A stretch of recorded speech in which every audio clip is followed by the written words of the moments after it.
ଯେତେ ଡିମାଣ୍ଡ କଲେ ମୁଁ ଏସଆରସି ସହିତ ଆଲୋଚନା କରିବି। ଗୋଖାଦ୍ୟ କାହିଁ ନା ଏସଆରସି ସହିତ ଆଲୋଚନା କରିବି।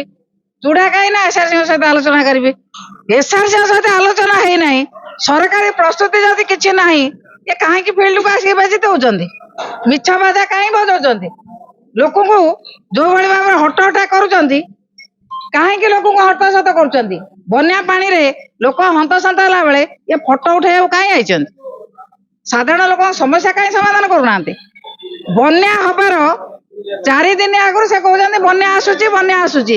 ଆଜ୍ଞା, ବନ୍ୟା ଆସିଲେ ଗୋଖାଦ୍ୟ ଷ୍ଟକ ରୁହେ, ଶୁଖିଲା ଖାଦ୍ୟ ଷ୍ଟକ ରୁହେ, ଚାଉଳ ଷ୍ଟକ ରୁହେ, ପିଇବା ପାଣି ଷ୍ଟକ ରୁହେ, ମେଡିସିନ ଷ୍ଟକ ରୁହେ। ଆଙ୍କର କିଛି ନାହିଁ। ମନା କଲେ ତ ଆପଣ ଶୁଣିଲେ, ସାଂସଦ ମନା କଲେ ଆମର ଚୁଡା ଷ୍ଟକ ନାହିଁ। ଆଙ୍କର କୋଉଟା ଅଛି ନା ଫଟୋ କେବଳ ଅଛି।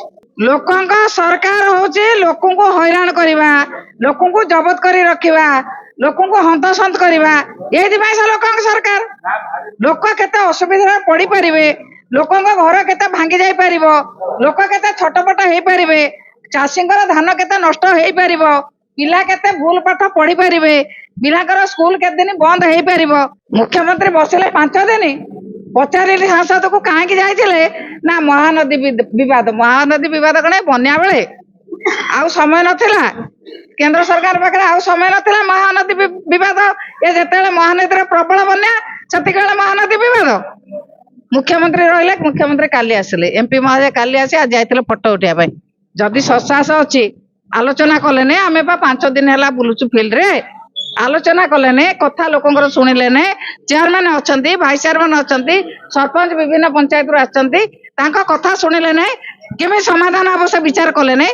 ତାହା ନକରି କଣ ଦୌଡ଼ି ଧାଇଁ ପଳଉଛନ୍ତି? ଦୌଡ଼ି ଧାଇଁ କଣ ପାଇଁ ପଳଉଛନ୍ତି? ଆମେ ମଧ୍ୟ ଚେଷ୍ଟା କରୁଛୁ, ଜିଲ୍ଲା ପ୍ରଶାସନ ପାଖରେ ସବୁ କଥା ପହଞ୍ଚଉଛୁ, କିନ୍ତୁ ବର୍ତ୍ତମାନ ସରକାରୀ କଳ ସ୍ଥାଣୁ ହେଇଯାଇଛି।